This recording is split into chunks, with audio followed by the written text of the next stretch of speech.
Okay, welcome everybody. Thanks for being with us today. We're going to get started with our presentation. We're calling it Financial Planning and Pandemic. Naturally, it's a challenging time for people and as investors, in addition to all the other challenges as a society we're facing. And so we thought it'd be useful, in addition to our portfolio management webinar we do quarterly, to offer some perspective through the lens of the financial planner, and to tell you about our presenters today. In addition to myself, I'm Chris Boyd. I'm the owner at Asset Management Resources and a practitioner. Scott, if you could go to the next slide. We are joined today by Mike Perna. Mike is an MBA and a CFP. He has been in practice for many years. He's at our Dedham location, and Mike will be joining us to talk as well about some of the implications from the financial planning and tax related issues. Scott Birmingham, who's been with us for the last year and change, is a financial planner who's had experience over the last 20 years as well. And Scott has, as you can see, a variety of designations and is a wealth of knowledge for us when it comes to these issues of financial planning. So why don't we get started and kind of review the problem. The issue we have in reality is that this coronavirus that we have heard so much about is having a significant impact on our society and the economy. It's interesting to put it into some context. The United States represents about 4.2% of the population of the world, the 7.8 billion of us in the world. But if we look at the impact of the coronavirus, the number of cases that we have far exceeds that of other countries, with some 31% or so. Scott, any luck with the, thanks, there we go. Almost 32% of the cases that have been identified in the world are in the United States. And when it comes to deaths, we, at this point, represent about 28% of the number of deaths. I think we exceeded 92,000 deaths just yesterday. So as we look ahead, we recognize that this is something we have to be aware of and be attentive to, and consider the implications. Scott, you want to take over the next slide? Sure. Good morning, everybody. We talk about compounding in the investment world all the time, about the benefits of investing. Unfortunately, it's not a benefit when we're talking about the coronavirus. There's statistics out there without social distancing. One case can jump all the way up to 1,093 cases in just a matter of 6 weeks. A little slide below. Unfortunately, a little YouTube slide we can get to work, but I don't know if everybody remembers the 80s commercial, Heather Locklear, talking about so on, and the little boxes would grow and grow. Just a quick, trying to add a little humor to the reference of how this thing is, though it might be not the most deadly virus, it is very contagious virus, and that's spread rather rapidly. So that's what we're dealing with now out there. So in the United States, I just thought I'd add this visual. This is something we've seen in the New York Times. We're all familiar with the notion that this is really concentrated in, particularly in places like New York and New Jersey. Massachusetts is certainly among the places where there's been heavy concentration. But what's interesting about this visual is that we see these bubbles expanding, not just in size, but in where they're located. It seems as though the virus continues to become more identified as the numbers increase in various places around the country. And that's probably likely to continue. So right now our confirmed case is about 1.5 million. And I think a little over 92,000 deaths right now. So something creates certainly plenty of concern for all of us. Let's talk about the economic impact a little bit. And to do that, Mike, why don't we start with you? Mike and Scott, if you guys have the ability to turn your cameras on, that'd be great if we could have you do that. Yeah, unfortunately not. Chris, it says the host has stopped it. We'll try to fix that while you're speaking then. Continue on. Okay. Well, as you can see from this chart here, how the S&P 500 has declined. And that has been due, obviously, to the impact of the virus. And there was a sharp decline in the stock market of it at 34%. And that was followed by the federal government stepping up to the plate with the CARES Act. And immediately the market had done an about face.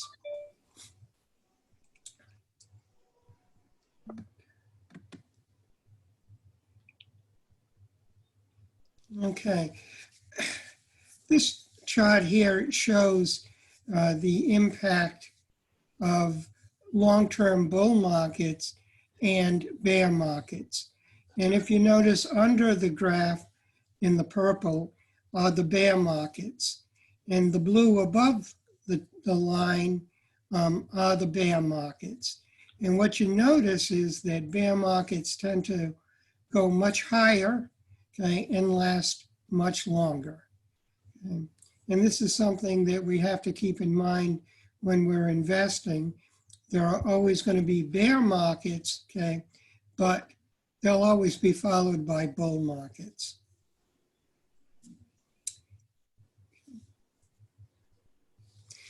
Staying invested, this is critical, okay?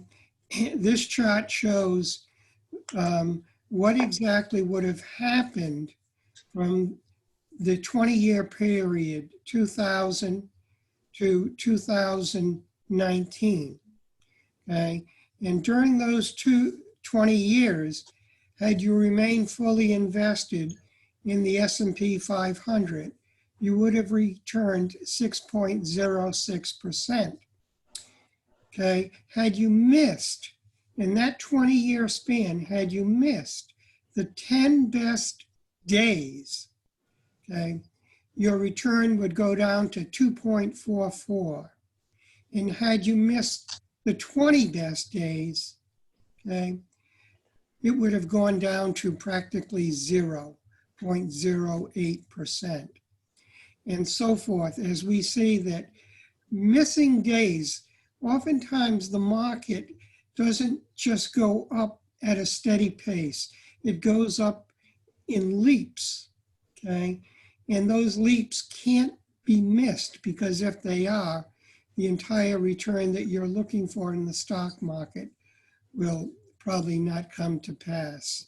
Okay? May I say this too about the chart? Oftentimes, okay, the rebound, okay, occurs right after the largest decline. And that's the point of greatest panic. So when you see the market go down 20% in one day, the emotion is to get out. But ordinarily, if you stay the next day, you're going to get some of the rebound.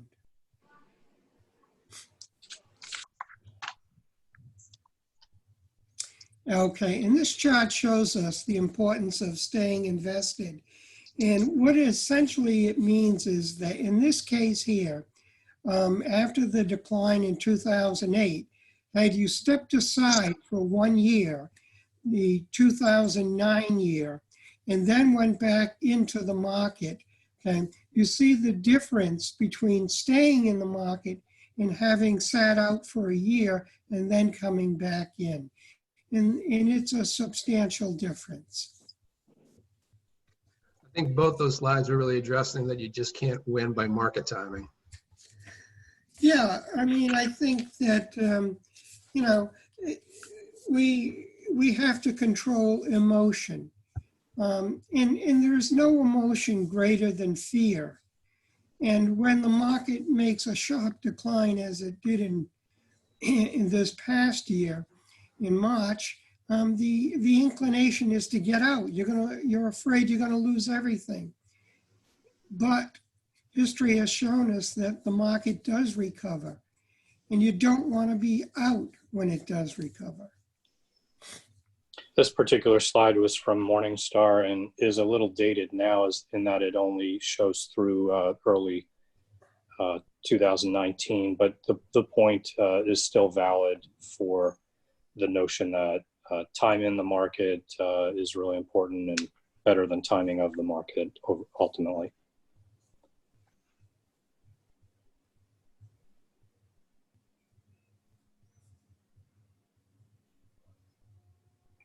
So maybe I'll offer a commentary on this slide.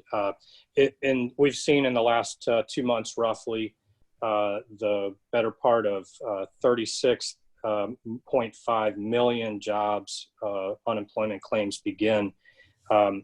It's really astounding. And, the graph kind of gives you a visual of, the scale of difference we've seen so abruptly as we've kind of halted our economy in the effort to provide for the health of our citizenry.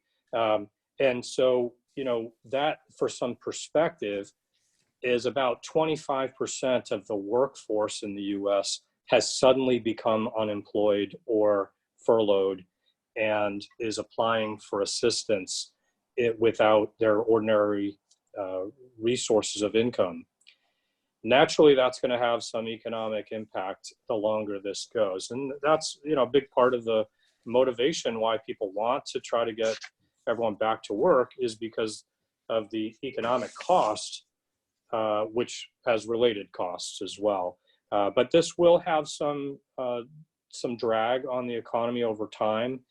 Most people, as we know, do not have adequate resources for savings and reserves, and therefore that will mean they're going in arrears on, various mortgages, rents, bill pays, and so forth. So it will become something where there'll be a need to catch up, and that will have some slowing economic effect as well that will take time to overcome, perhaps.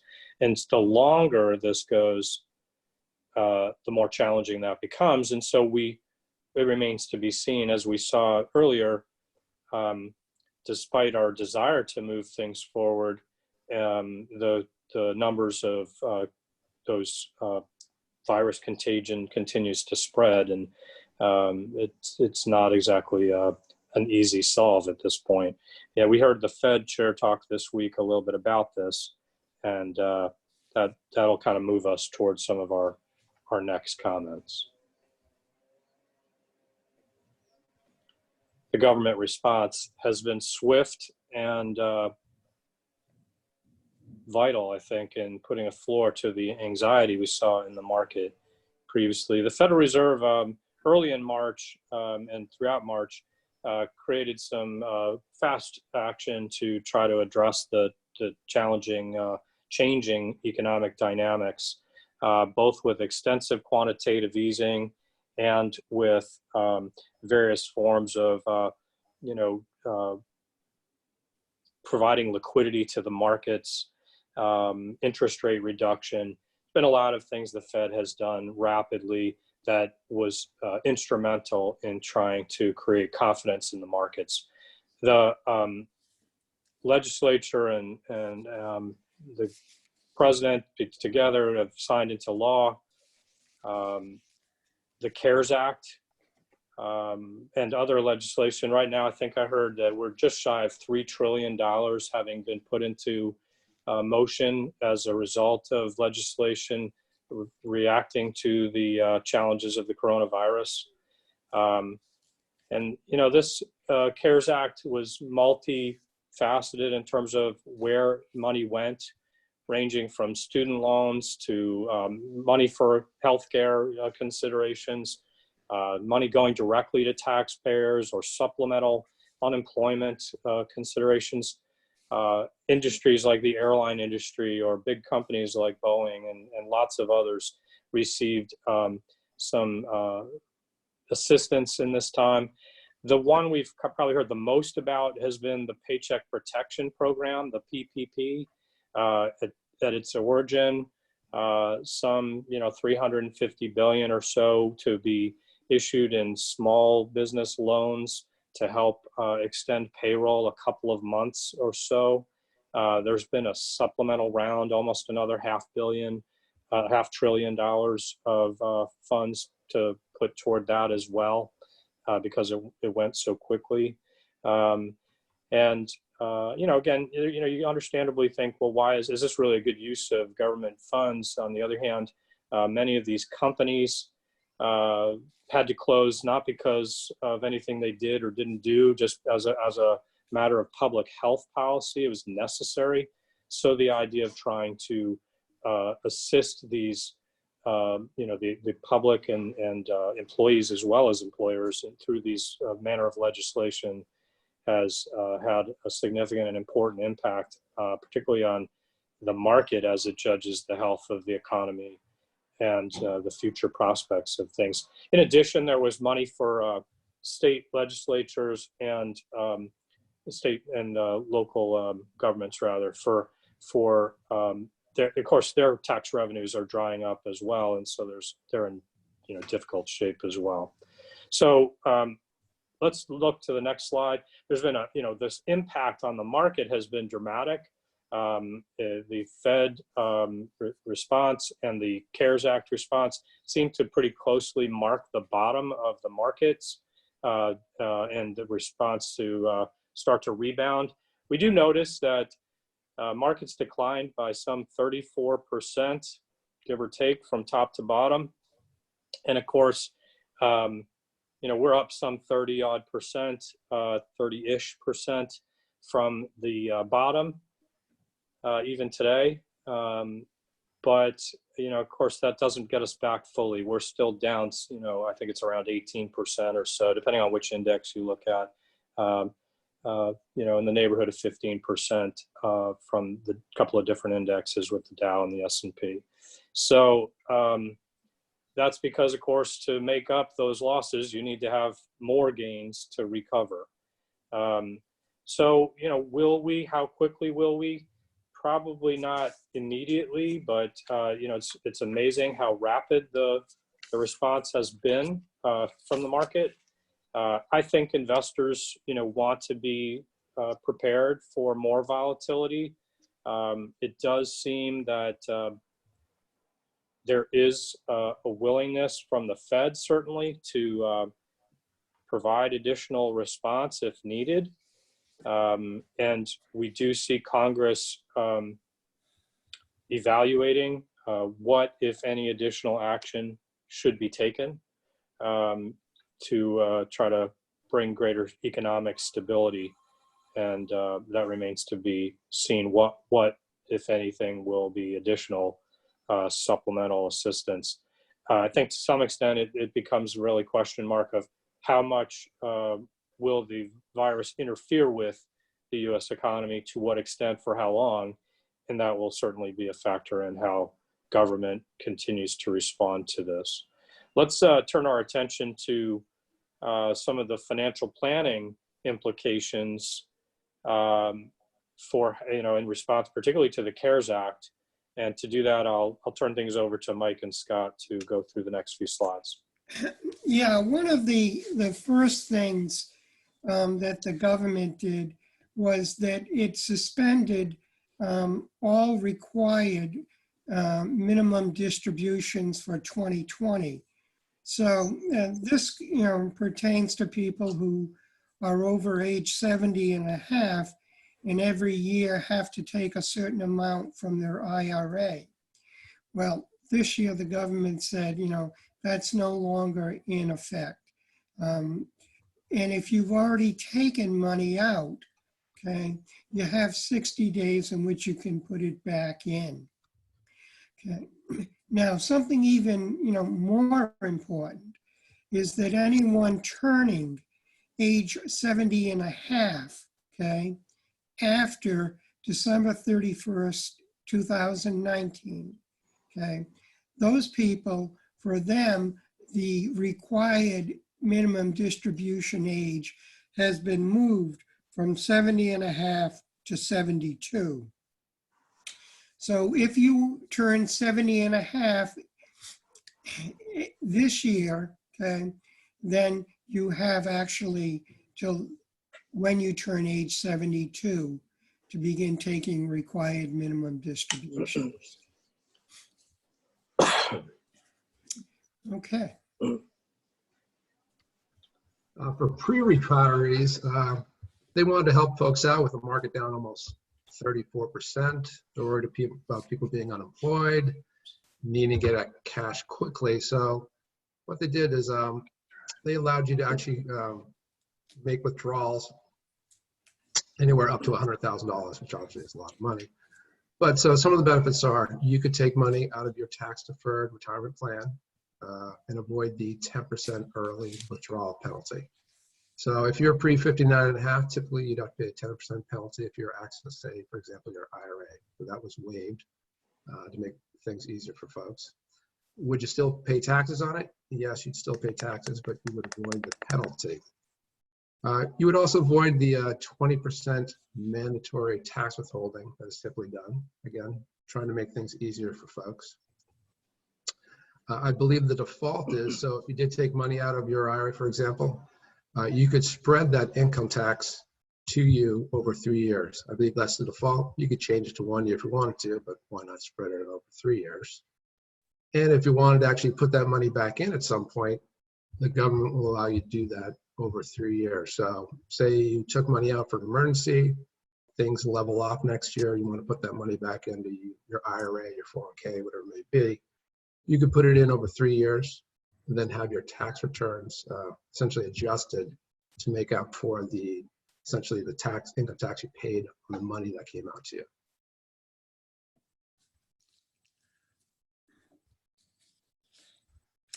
That brings us to the situation with your 2019 tax return. Ordinarily, it would have been due April 15th, but now that has been extended to July 15th. That's also true of estimated taxes. The first two payments are due April 15th and June 15th ordinarily. Now they're both going to be due on July 15th. And you can make IRA, HSA, and medical savings account contributions as late as July 15th. So essentially April 15th, okay, has now become July 15th.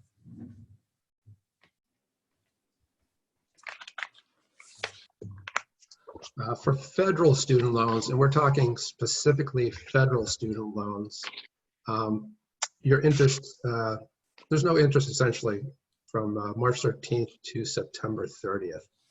So the government is actually going to suspend your payments. Nothing will be due. No interest will be accrued. But again, it only applies to federal loans. So your direct loans, be them subsidized or unsubsidized, your direct plus loans, which are typically for parents, and even the direct consolidation programs. So that's a nice feature, giving parents a break, giving students a break. It does not apply to private loans, but if you do have, for example, a federal family education loan or Perkins loans, I believe Perkins loans are kind of the older programs. Some of them are suspending.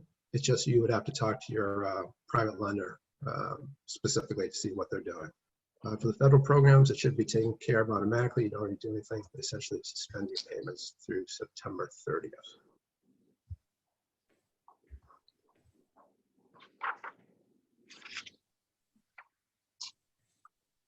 So to continue this, we're going to talk about some of the financial planning implications as things you might want to consider thinking about with your own financial planning.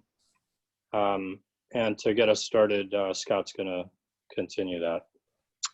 Sure. Most folks initially contact us. They want to talk about their investing. They're asked, their retirement plans, their 401k, and so forth.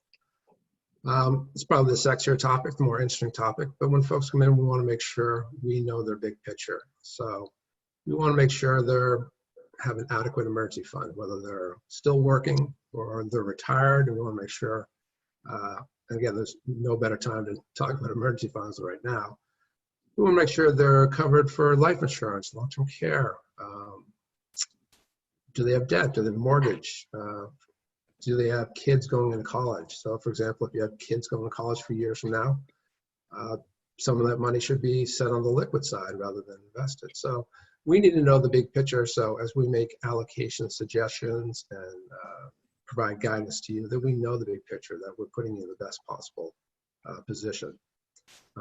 So we'll cover everything from your savings to your taxes, and then really finally estate planning. So the idea is to give you a holistic look at your financial plan without just giving a blind advice to your investing suggestions.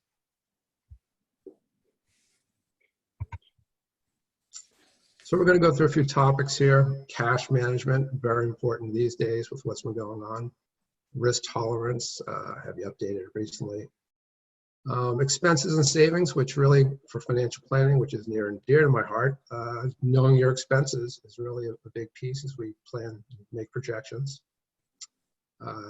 Tax loss harvesting, some of the things we do for our clients here.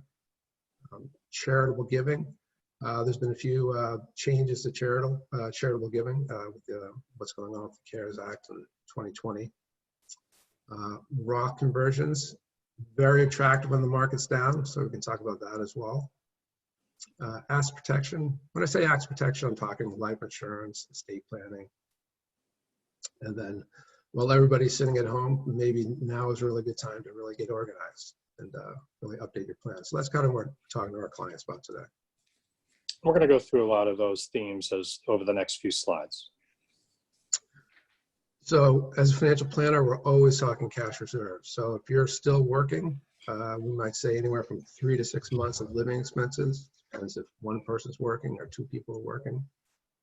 Never has there been a more needy time to have cash reserves than right now, whether you're working or retired. You may have got laid off, you may have got furloughed. And then with the market down, do you really want to be tapping your retirement accounts when things are down? So having a place to go for short-term needs is definitely something we work in a financial plan. So we kind of break it into buckets. So there's short-term money, something you may need over the next 6 months, intermediate, 2 to 3 years, and again, long-term. Again, it really depends whether you're retired, still working, but we typically say 3 to 6 months for someone in the pre-retire years, even 2 to 3 years of liquid cash in the retiree years. And just for clarification on that, Scott, that 2 to 3 years is usually of not the gross amount people need monthly that they typically spend, but net of fixed resources like pension and Social Security. Right. That's how we come up with that 2 to 3 years of the difference. And if I may, before you, I don't know if you're going to continue on this slide, but I have one other thing I'd like to remember to mention, if you wouldn't mind, and that is that many times when we deal with, as most of our clientele oftentimes are retirees, it's not strictly about their own need, because most parents are very good to their children and they want to assist their adult children oftentimes who may have additional needs now because of their unemployment or whatever it may be.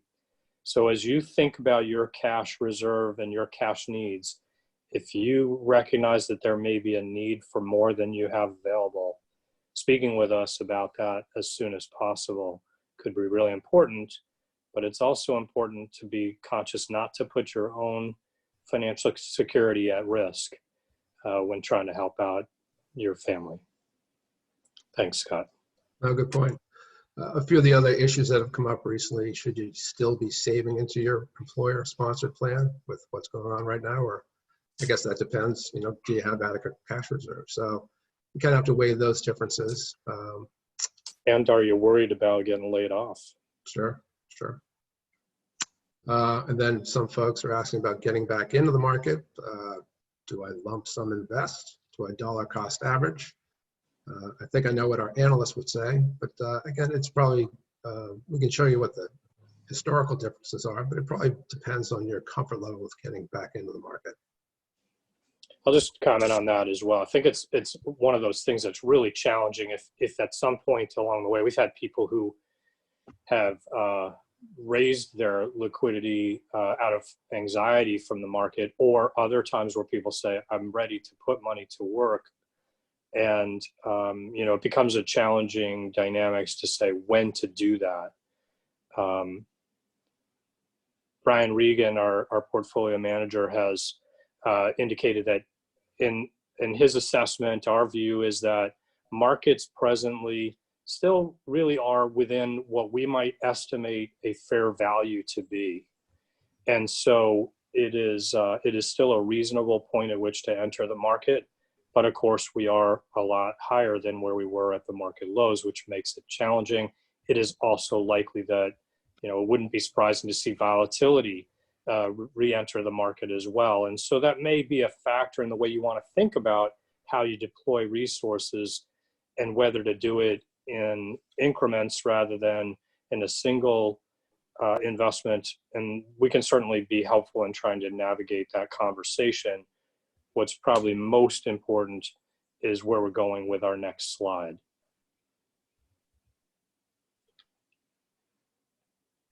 Risk tolerance. So you can head to our website at any time to update your risk tolerance, and it's probably a really good time to revisit it. I think maybe the market may have shaken a little faith in some people, though. Kudos to our clients who have really remained invested and stayed the course, which is great. It's great to see. But I think it's really good to, every few years, update your risk tolerance, take a look at it, maybe answer questions a little differently, maybe see the little market a little differently, as a few years progress. But it's always good to do this at least every 2 years. But I think with what's occurred over the past few months, now would be a really perfect time. Yeah, that's a great point. Times like these cause you to really want to, when markets are really rising, everyone's really willing to tolerate risk. Right. After you've had a jolt like we've had over the last couple of months, it's a good time to reevaluate that, to think, okay, we've come back some. It's not an unreasonable time if you've changed your mind a little bit. You're not doing it at the low. It's a reasonable time to question, do I still have the same tolerance just in case things get dicey again? Is there something I would want to change? And Scott, you've done a nice graphic here. This is, for those who don't recognize this, this is a image from our website, and the circles represent how you can access the different places through which you can click either contact or client login from our menu as to how you can find this section for the complimentary risk analysis and click on the questionnaire. That is essentially just a little survey that we use as our risk profile. And of course, we're happy to have a conversation with you about that as well, if that would be more useful to you. Chris? Yes, Mike. Yeah, if I could just chime in.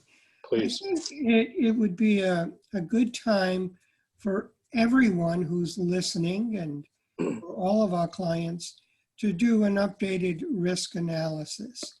And the reason I say is that for a period of 9, 10, 11 years, the stock market was essentially rising. And you can get complacent about risk when you're living in a rising stock market. And I think, the most recent decline of 34% threw cold water on many people. But I think it also serves to, give us an opportunity to, assess our feelings when, we do experience a decline. And if you did a risk analysis now, I think it would more accurately reflect how you'd feel if things didn't go as you planned. So hopefully everybody takes an opportunity to do this risk analysis. Thanks, Mike. Good point. Let's go on to the next slide as well. And, oftentimes when we do that risk analysis, what's its purpose? Well, its purpose is to help inform us in thinking about what's the appropriate manner of how to manage risk in your portfolio. We do rely on an asset allocation methodology. We have dubbed it active allocation, where we do make adjustments. We are active in our management, and in that process, we are very attentive to the way we design the portfolio. This is not timing, but it is trying to be opportunistic and defensive where we can recognize potential for changes that could be advantageous. We pay attention to things like valuations, economic conditions, and the like. So in addition to that, though, broadly, we want to try to identify how much of your portfolio should be in what kind of asset classification. When we do a financial plan, we also look at not only the investments you have with us, but also if you have a retirement plan at work, if you're still in your working years, we look at what's going on there as well and look at it into that same context. And it can be helpful to revisit whether some changes would be appropriate and evaluate what your offerings are within your plan at work. These are some of the visuals we utilize in thinking about the asset allocation, the sector breakdown, how that compares to benchmark equivalents. We look at how your portfolio is structured with regard to capitalization weighted considerations, how much is US, how much is international, a variety of very detailed considerations, including underlying costs and so forth.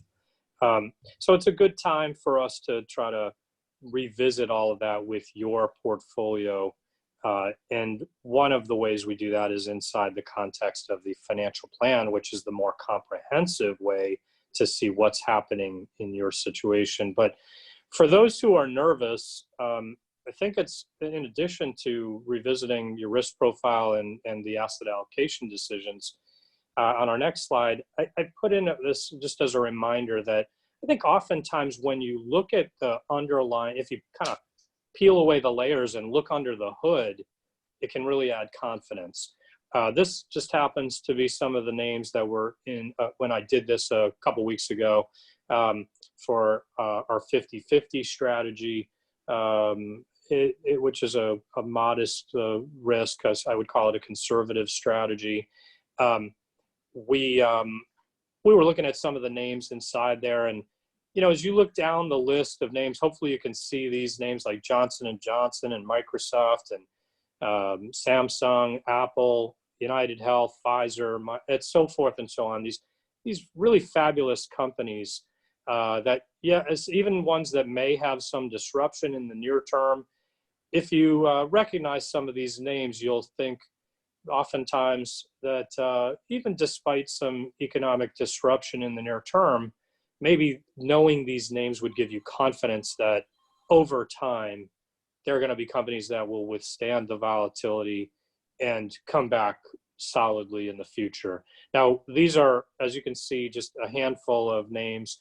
And in most of the accounts that we work with, clients have really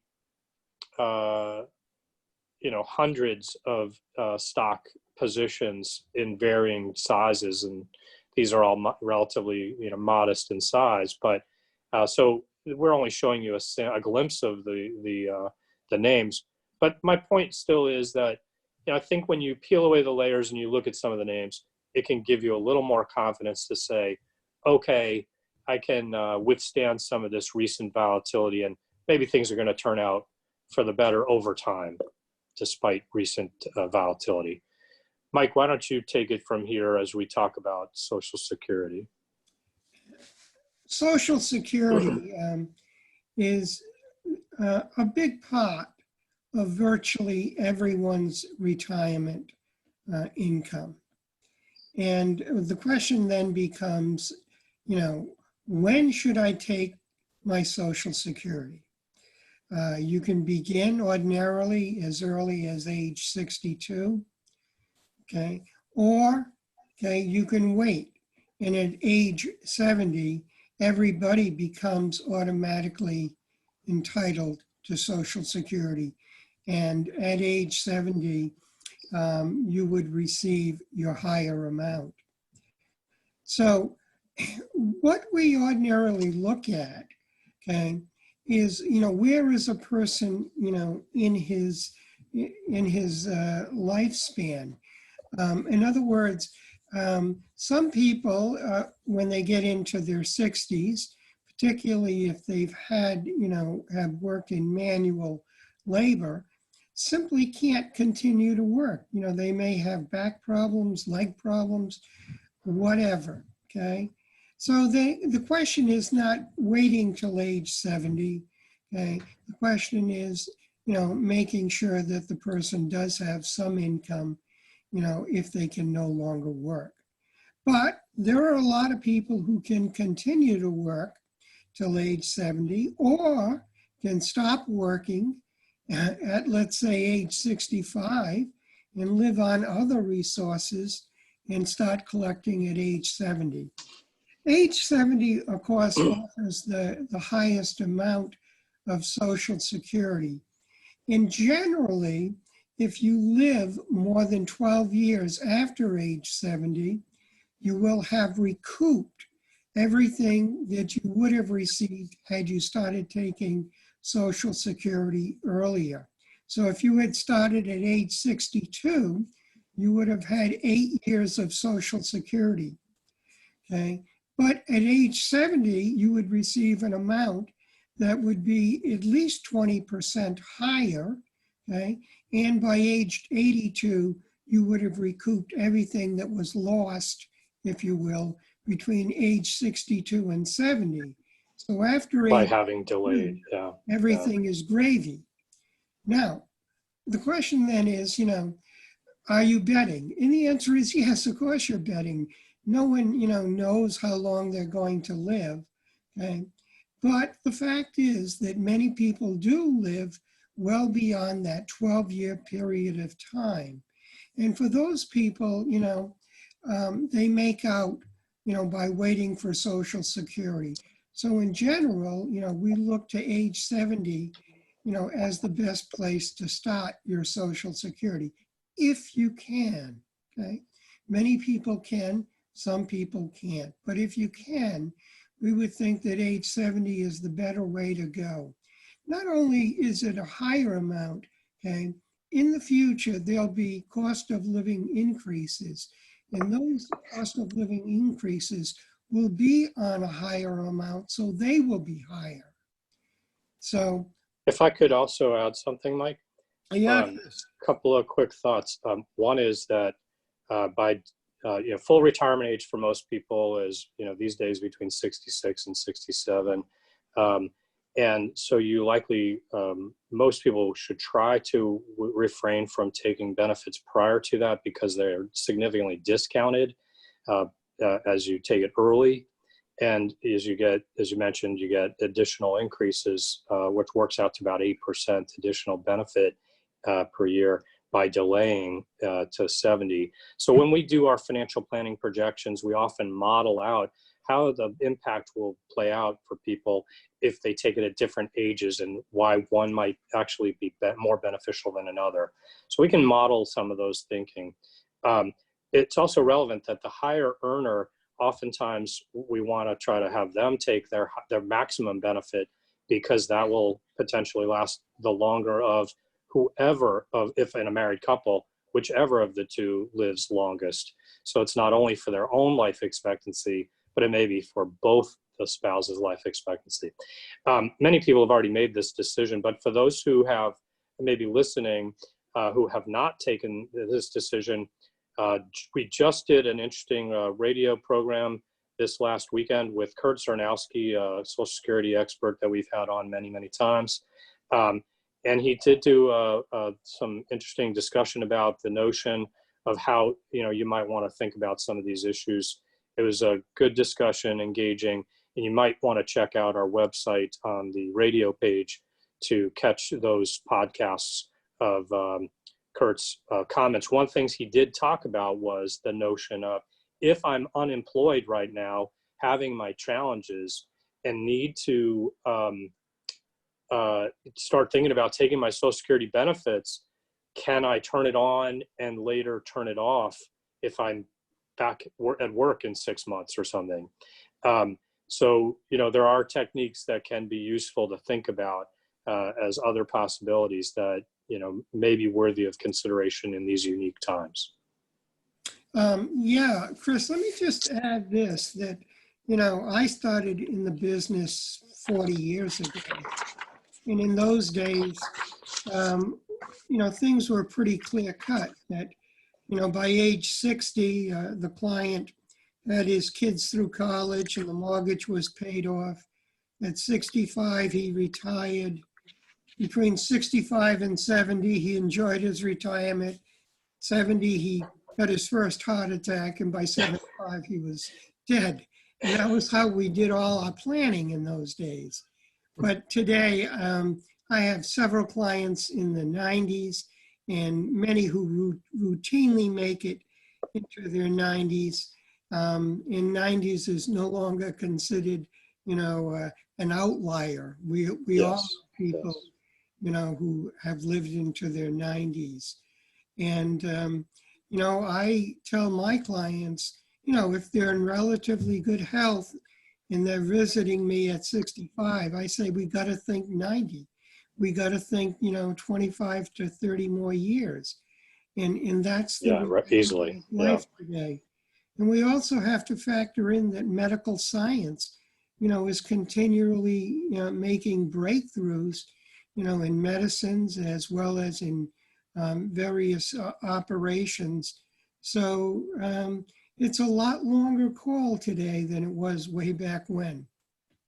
And it is somewhat counterintuitive sometimes to think that by delaying your Social Security, you could be getting more money. But if your life expectancy is such as you described, can be longer. So if you have not made this decision, engage your financial planner. Hopefully that's us in the process to make sure that you're making the best decision, the optimal decision for your resources and what's available to you. Why don't we move on to talk about expenses as well? Expenses. When I'm doing planning for clients, typically expenses are the hardest thing to come by. So folks typically do not know where the money's going. Pre-retirees more than retirees. And I think knowing where your expenses are going and having a good handle on it is pretty enlightening and empowering. So we offer to clients the ability to connect their bank accounts, their credit cards, essentially to our software, and it'll immediately download essentially 3 months worth of data and group it into categories, just like in this example, housing, auto, insurance. So you have a big picture idea of where the money's going.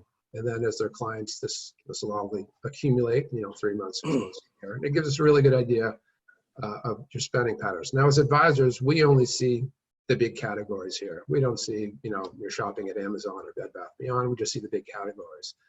But I think it's really helpful, especially to pre-retirees as you're moving into that, the retirement mode, to really have a good idea what your expenses are, because that's a big piece of what the financial planning is. We can make projections, but if we don't have a good idea what's needed out of the portfolio, they're not going to be worth anything. So I think really knowing your expenses is an empowering thing. It might be a little frightening when you see where the money goes, but I think it's really important.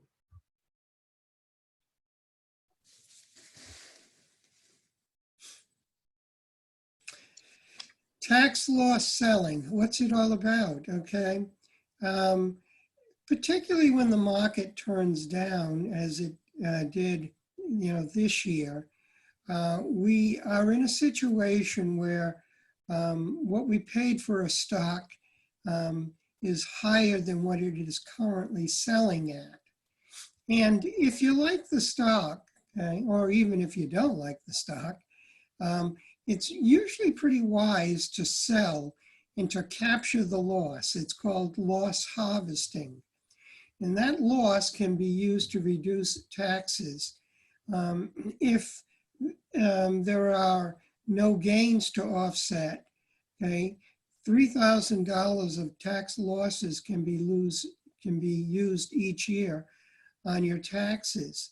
So it becomes an asset, a future asset for you.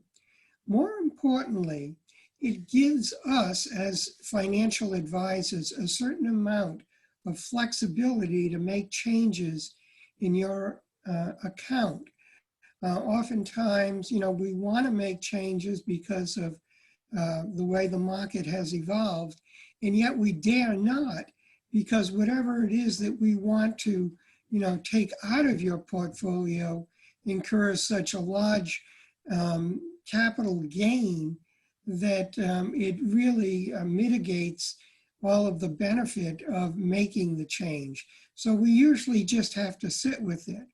But if there are capital losses that you've accrued, okay, by selling investments, we can use those to offset that gain. So it creates not only a future asset to be used in reducing taxes, but also a future asset to allow us to make changes. I would just say that, even when there are these challenges of high tax, there's things we can do. It just becomes more challenging.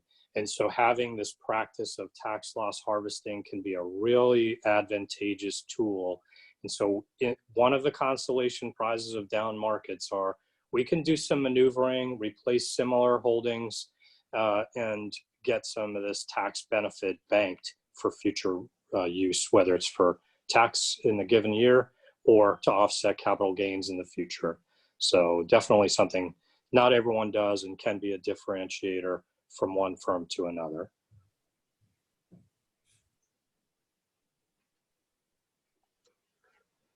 So there's been a few changes this year offered under charitable giving, some new deductions. I'll kind of start out with the qualified charitable distribution, which has been around for a bit. So if you're required to take money out of your retirement plans, required minimum distributions, you actually have the option to take either a portion or all of your RMD and give it to charity. So if you have charitable intent, rather than take the money out, pay the taxes, and then give it to a charity, you have the ability to say your required minimum distribution is 20,000, maybe you want to donate 10,000. 10,000 can come out directly from your IRA. You give to a qualified charity, and that money is not taxed. So it's a nice feature. It may not be as compelling this year when RMDs are not required, but it's still a really nice feature. I don't think everybody knows about it, but it's a really great way to take care of your RMDs and also give money to your favorite charity. There's been a few other changes just for this year. So up to $300 per person, or $600 for a married couple, can make a donation, yet normally you'd have to itemize for that, and you can correct me anywhere, Mike being the accountant. And also individuals can elect to donate up to 100% of their 2020 adjusted gross income. That's up from 60% previously. So they made some changes this year just to make things easier to probably help out charities. Essentially, is I'm sure charitable deductions have, charitable contributions has probably shrunken a bit with the nervousness of the market and the layoffs and the furloughs.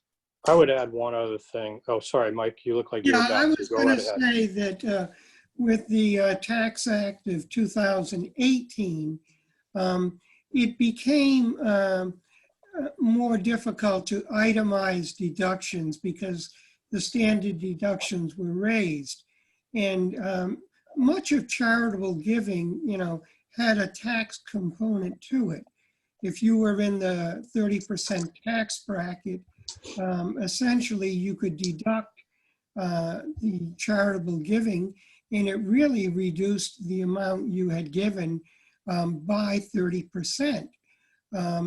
But, now it's more difficult to itemize.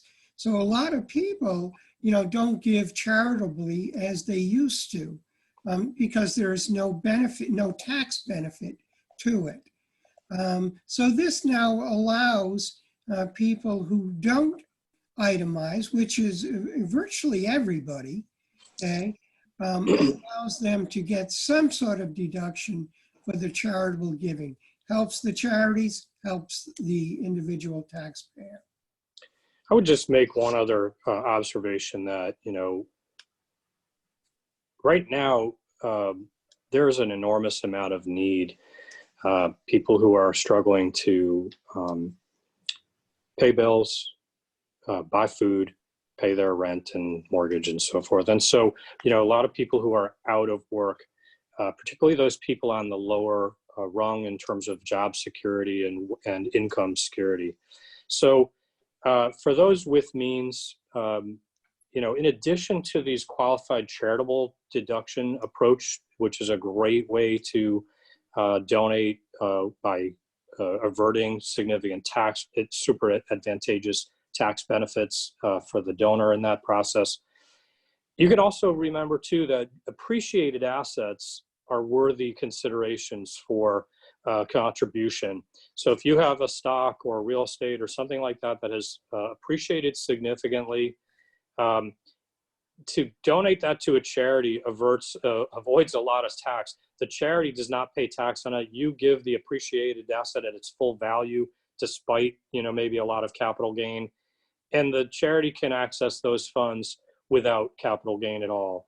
And so it becomes readily accessible to them for their operating needs. So as you think about those causes you care about, the kind of issues that people might be struggling with that you could have an impact on, now more than ever, there could be some useful time for doing some strategic thinking about any gifting you may want to consider in the future. Okay, let's continue on. Roth conversions. Okay, this is an important financial planning tool. It's appropriate for some people, not for everybody.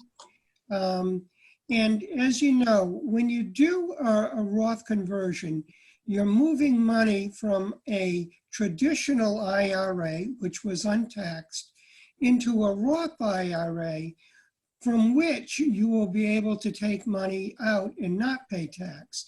Okay, but the conversion requires you to pay income tax on the amount that goes from the traditional IRA to the Roth IRA.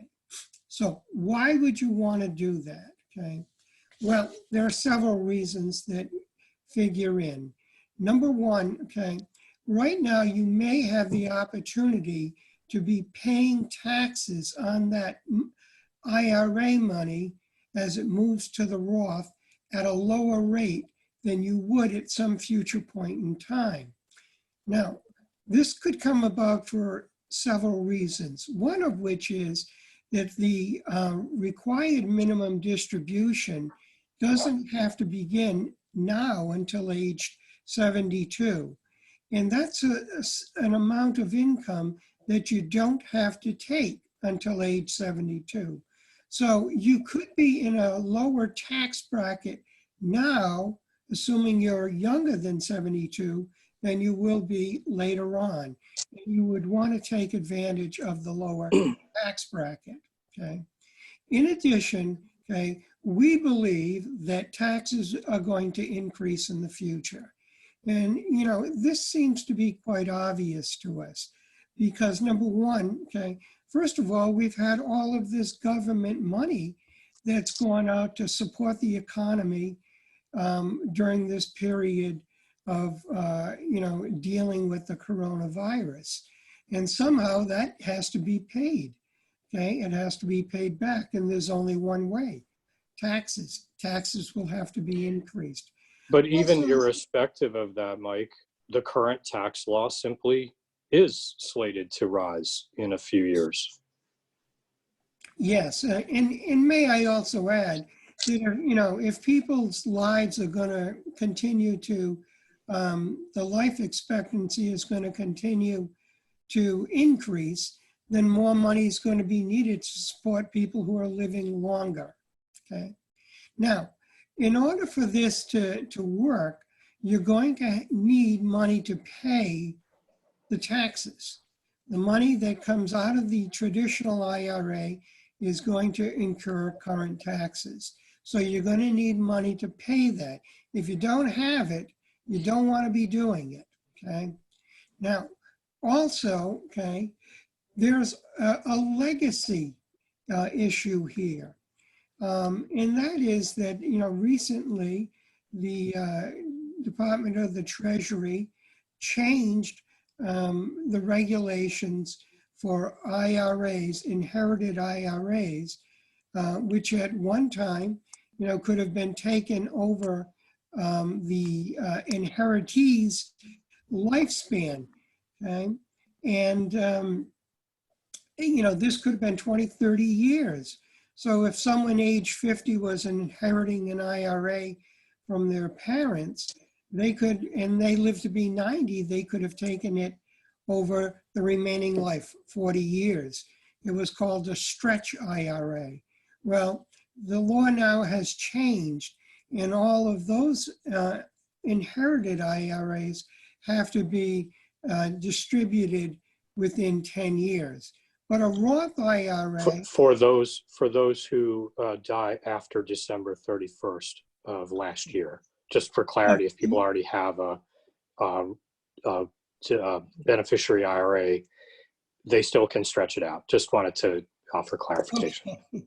Yes, all right. Yeah, Chris is alluding to the fact that if you're already in a stretch IRA, you're allowed to continue the stretch. But, beginning in the year 2020, that's no longer possible. But the Roth IRA will distribute money tax-free. And that's true also for, money that is inherited through a Roth IRA. So it becomes an alternative to the stretch IRA idea.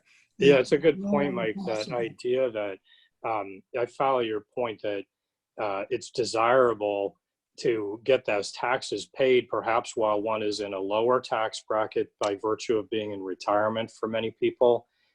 This year, the fact that markets have declined some and the notion that tax rates are lower today than they will be in 2026, I think it is, and you don't have a required distribution this year, all these kind of factors can combine together. Whereas when your beneficiaries receive it and they have to take it out within that 10 years, if it's a traditional IRA, that they might have a big tax event in their peak earning years. By doing it, the Roth conversion, you may alleviate that for your heirs. It's a great opportunity, perhaps. Okay. So this is actually an analysis piece we provide to clients. Let me see if I can explain this chart to you. So essentially it's showing your taxable income. So you're still working, your taxable income is hopefully increasing, and then as you retire, it usually drops off. We usually have clients taking out of their taxable accounts versus their retirement accounts first. So again, tax rates hopefully are not as high.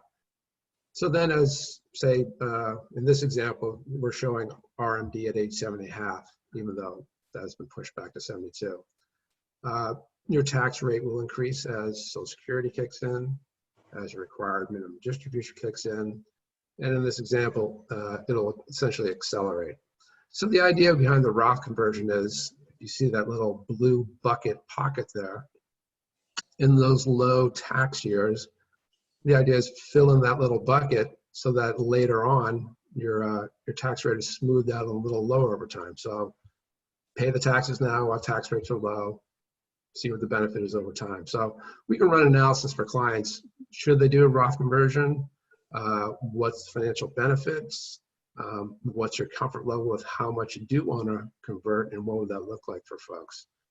So we have that ability, and in a lot of cases, it really plays out quite well, whether you just want to have a spare bucket of tax-free assets for you to use at any time, or again, as Mike said, if you want to have some legacy wishes and leave a tax-free asset to your heirs.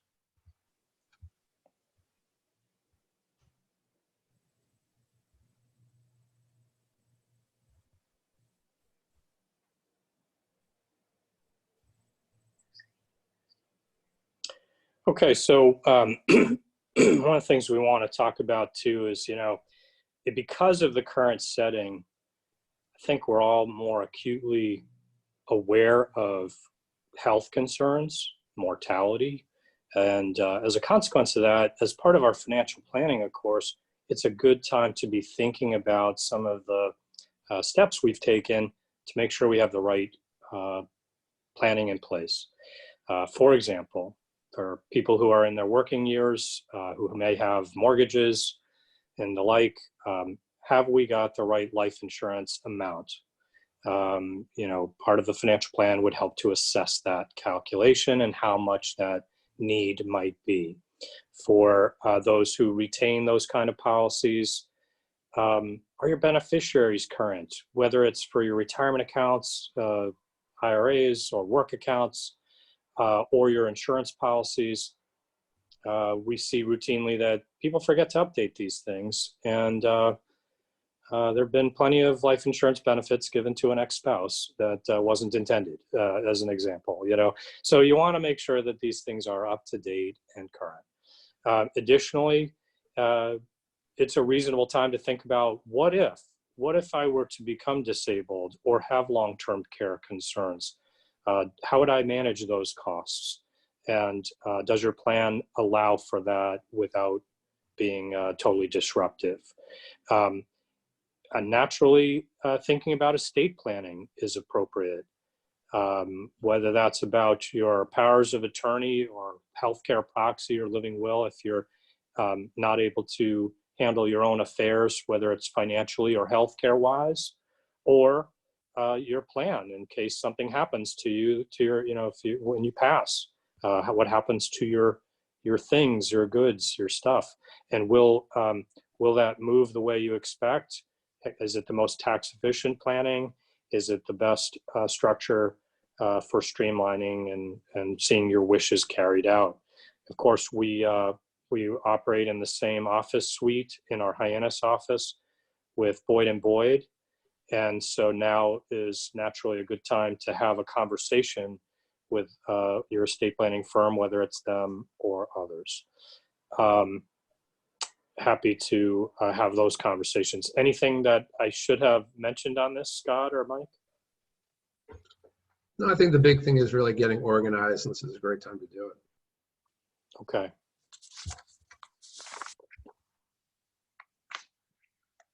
So with organization as being kind of the theme that's kind of running through here, just as I mentioned, we have the ability to have clients' bank accounts, credit cards all linked up. They can also link up any accounts they may have outside. So if you're still in your working years, maybe you have some 401k somewhere, IRA somewhere else. What's the benefit? The benefit is you can access all your account information in one single spot. So you can go in and look at your accounts, obviously with us, then the outside accounts as well. Really gives you the ability to just have a one-stop shop for look for everything. I know when I sit down with clients, they typically have multiple bank accounts, multiple savings accounts, multiple credit cards. So to see that all in one place instead of going to 6 different internet sites to check your balances, it would all be in one spot. Another feature is, you can obviously figure out what your allocation with asset management resources is at any time. But now you can factor in your outside accounts into that allocation as well. So when we sit down with clients every year, or every half year, we're going to ask you for updated statements anyways, just so we can check on your overall allocation. But that gives you, the client, the ability to know your allocation among all accounts at any time. So it's a really nice feature. I think, again, it's kind of empowering for clients.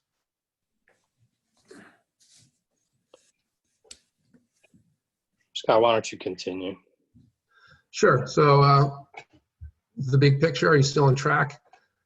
So the market's down, people are reacting, but really, are you still on track for retirement? So if the market down, as Chris said, maybe it's still down, 15 to 18%. Does that really affect your plan? Are you still on track to be able to provide the lifestyle you want? So we run financial plans for clients, and what we're looking at here is really a Monte Carlo simulation. So we will run scenarios based on your income, your Social Security, your pensions, your expenses, your assets with asset management resources, anything you may have outside. And we want to make sure that you're able to provide the lifestyle you want, and your accounts are set up properly to do so. So we'll essentially run 1,000 simulations. And in those 1,000 simulations are what's just occurred in 2020 with big market drops. And we'll show you the odds of the success of what you're doing. Are you on the right track? What changes can we make? What suggestions? So forth. We'll stress test it. So I think that's really the big picture. Yes, markets are down, but really, does that really affect you long term? Are you still on the right path? So we find that when clients see this kind of the results of their projections, the various simulations of how things might play out through the Monte Carlo simulation, it can really add confidence to their situation to say, okay, given the market's volatile, that makes me uncomfortable, but I see the probabilities of success remain high. I can withstand the volatility perhaps. So it's one more way to help you gain confidence that you're on the right track and that you don't need to be overreacting when it comes to market volatility. So if anyone is in need of sort of a review of this kind, or not sure you have this information at your disposal, reach out and we're happy to review that with you. So that brings us to the close. I want to invite any questions that people might have. There is a button for Q&A if you'd like to type in a question. If you would prefer to raise your hand to ask a question verbally, that's also viable. We have received a question by email in advance of the program, so I'll start with that, but encourage you, if you have questions, now is a good time to make it known that you'd like to either type in your question in the Q&A section or to raise your hand to let us know that you'd like to be recognized. So with that, one of the questions was one that I think would really apply to a lot of people.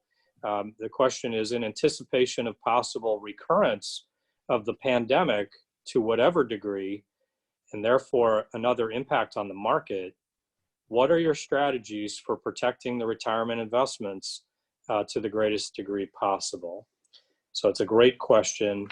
Thank you for submitting it. I think one of the things that with our approach, we would say a couple of things. First is, if you're really nervous about further declines, again, context, as we just said, is really relevant. Having the cash reserves as a resource is very relevant. But if you find just from a temperament perspective, you're anxious about it, it might be a good time to revisit that risk analysis and evaluate, do we have the right structure for you? Number one. In addition to that, what are we doing?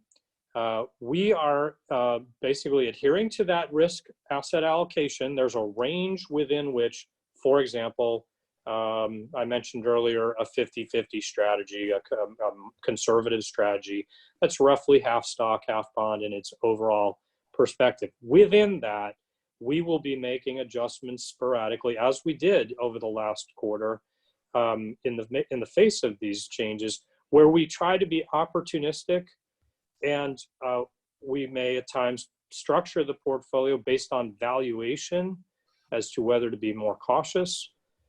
So for example, going into the pandemic, because of our assessment of market valuations, we had positioned the portfolio relatively defensively and for many of our investors. And that was beneficial to us when the market declined, not anticipating the pandemic as much as the valuation being an issue. And I think, we're trying to monitor, assess that valuation criteria as the driver. So if the market gets ahead of itself, that would be the driver for us to become more defensive, more so than simply the issue that, how might the pandemic play out? There's a lot of uncertainty about it. And we don't know, for example, how much will the government do in response to that, which can create some floor for the market remember, again, markets anticipate a lot of these things. So some of these market movements may happen in advance. I'm going to pause and see if any of the other panelists would like to comment in addition to that. Chris, let me just say this. You know, it's interesting to see what did happen when the market declined and the government stepped up and passed the CARES Act and provided, you know, funding, you know, for businesses, individuals, et cetera. The market you know, bounced back 30%, okay? And, you know, I've from that day on, I've questioned why that happened. You know, why did it jump up so much given the dire circumstances? And the only answer I can come up with is confidence. The American public has a great deal of confidence in the economy and sees the situation with the virus as temporary. And, you know, once a vaccine is, you know, found, expects it to go, you know, roaring back to where, you know, it was before and then some. So, you know, even if we do encounter a second wave of the virus, I'm not necessarily of the opinion that it's going to, you know, have another, you know, 34% decline. I tend to think that many people have already factored in, okay, the possibility of a second round of the virus. So I'm not of the opinion that, you know, it's going to create another shock wave like the first one did. Well, I think we saw for sure the Fed response really seemed to put a floor to the market. You know, that was, and I think the additional government response has been, you know, confidence boosting as well. Yeah, I mean, we saw that the other day when the Fed chairman, Mr. Powell, was interviewed on 60 Minutes. You know, he was very candid about, you know, a prolonged recovery.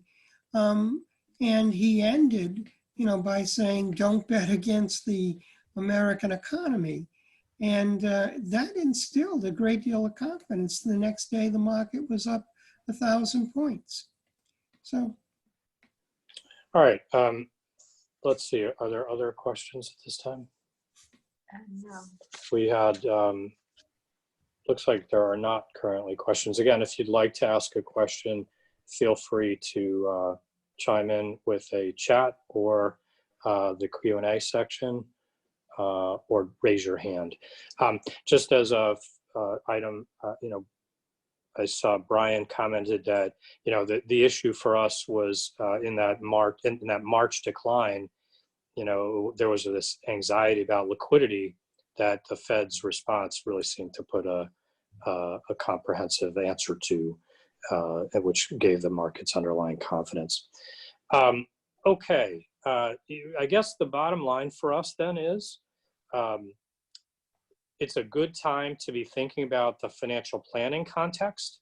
If you haven't done that, we're available to help you with that. For our clients who are receiving asset management services, that is part of what we are happy to provide you as part of your fee. And so it's how we can deliver additional service to you and confidence for you, perhaps, in these times. By and large, there are strategies, there are opportunities, and we would welcome your inquiries to evaluate what might be best for your situation. If you have questions, if you have concerns, we are here to try to help, and hopefully you're finding that our portfolio management services are giving you confidence, but let us also make sure that your financial planning perspective is adding to that confidence with the things we've talked about in our conversation today. Scott and Mike, thanks so much for spending the time in preparation for this program, and Kathy Ingersoll as well was instrumental in some of the prep that went into this. So thanks to you all. Thanks, Chris. Thank you. Okay. If you can advance the slide, Scott, we'll leave that last slide up for people to remember that they can check out our resources. We have a lot of resources available through the website, as well as our podcasts and the radio show, all our social media channels. And of course, wouldn't be a full presentation if we didn't include our disclaimers at the end. So we will leave you with our disclaimers as well. Thanks, everybody. Thank you.